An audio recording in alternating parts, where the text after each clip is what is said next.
न्याय की दुनिया में एक बहुत पुरानी कहावत है कि हर कहानी के दो पहलू होते हैं। आज हम भारत के नए कानून यानी भारतीय नागरिक सुरक्षा संहिता के एक ऐसे हिस्से को समझेंगे जो ठीक इसी सिद्धांत को असलियत में बदलता है। हम ये जानेंगे कि जब प्रोसिक्यूशन अपना केस पेश कर देता है तो उसके बाद अक्यूज्ड को अपना बचाव करने का मौका आखिर मिलता कैसे है। ये एक फेयर ट्रायल की बुनियाद है, तो चलिए इसे और करीब से जानते हैं। जरा एक पल के लिए सोचिए, आप एक कोर्ट रूम में हैं। प्रोसिक्यूशन ने अपनी सारी दलीलें, सारे सबूत और गवाह पेश कर दिए हैं। माहौल में एक अजीब सा ठहराव है। अब सवाल ये उठता है कि इसके बाद क्या? अब कहानी किस तरफ मुड़ेगी? और बस यहीं से कोर्ट रूम के इस ड्रामा का अगला चैप्टर शुरू होता है। अब सारी स्पॉटलाइट घूम जाती है आरोपी पर। नया कानून, जिसकी धारा 266 है, वो ठीक इसी पल की बात करती है। ये वो मौका है जब आरोपी को अपना पक्ष रखने का और सबसे जरूरी सुने जाने का पूरा अधिकार मिलता है।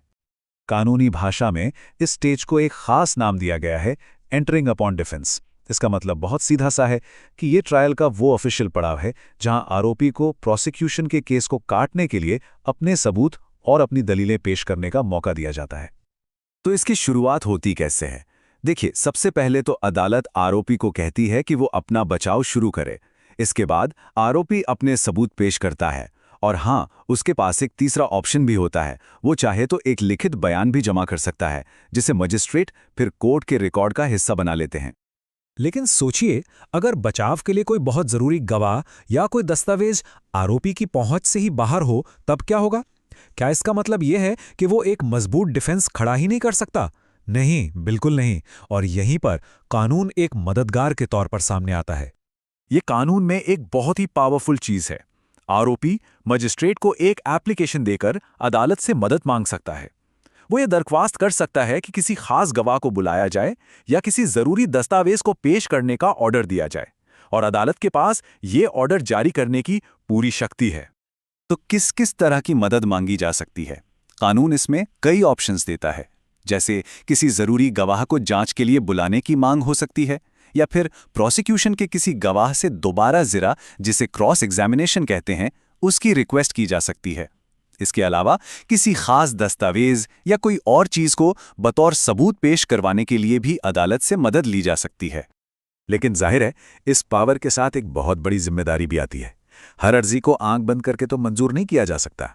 बस यहीं पर मजिस्ट्रेट का रोल बहुत अहम हो जाता है, ये देखने के लिए कि इस प्रक्रिया का कोई गलत इस्तेमाल तो नहीं हो रहा। अब ये जो स्क्रीन पर तुलना है, ये बड़ी दिलचस्प है और पूरे सिस्टम का बैलेंस दिखाती है। आमतौर पर जब बचाव के लिए कोई अर्जी आती है तो मजिस्ट्रेट प्रोसेस जारी कर देते हैं, लेकिन वो इसे मना भी कर सकते हैं। और मना करने की वजह बहुत साफ है।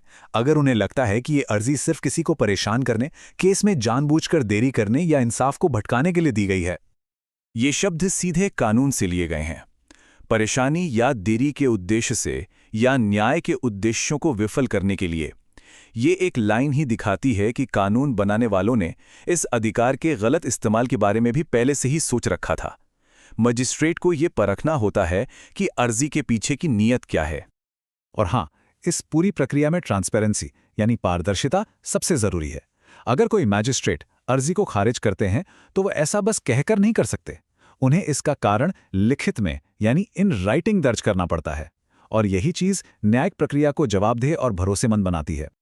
ये कानून सिर्फ बड़े बड़े सिद्धांतों की बात नहीं करता, इसमें आज के जमाने की जरूरतें और टेक्नोलॉजी को भी बखूबी शामिल किया गया है। चलिए कुछ ऐसे ही प्रैक्टिकल पॉइंट्स पर नजर डालते हैं। यहाँ दो बहुत ही मॉडर्न और अहम बातें हैं। पहली, अब गवाहों से पूछताछ ऑडियो वीडियो इलेक्ट्रॉनिक तरीके से, मतलब वीडियो कॉन्फ्रेंसिंग के जरिए भी हो सकती है। इससे सबका समय, पैसा और मेहनत तीनों बचते हैं। और दूसरी बात, अगर आरोपी किसी गवाह को बुलाता है तो अदालत उसे उस गवाह के आने जाने का जो भी वाजिब खर्चा है उसे जमा करने के लिए कह सकती है। तो जब हम इन सभी छोटे छोटे नियमों को एक साथ रखकर देखते हैं तो हमारे सामने एक बड़ी और साफ तस्वीर उभर कर आती है, और वो तस्वीर है एक निष्पक्ष सुनवाई के मौलिक सिद्धांत की। असल में ये जो धारा 266 है, ये एक तराजू की तरह काम करती है। इसके एक पल्ले पर है आरोपी का एक मजबूत बचाव करने का अधिकार, और दूसरे पल्ले पर है न्याय व्यवस्था की अपनी जरूरत कि प्रोसेस बिना किसी वजह के लंबा ना खिंचे। यही संतुलन ही तो एक अच्छी न्याय प्रणाली की असली पहचान है। और ये पूरी बात हमें एक बहुत गहरे सवाल पर लाकर खड़ा कर देती है। जब एक तरफ किसी व्यक्ति के अधिकार हों और दूसरी तरफ कानून की प्रक्रिया, तो इनके बीच का ये नाजुक संतुलन ही असली न्याय की गारंटी कैसे बनता है? ये सवाल सिर्फ कानून का नहीं, बल्कि हमारी पूरी न्याय व्यवस्था में भरोसे का भी है। इस पर सोचेगा जरूर।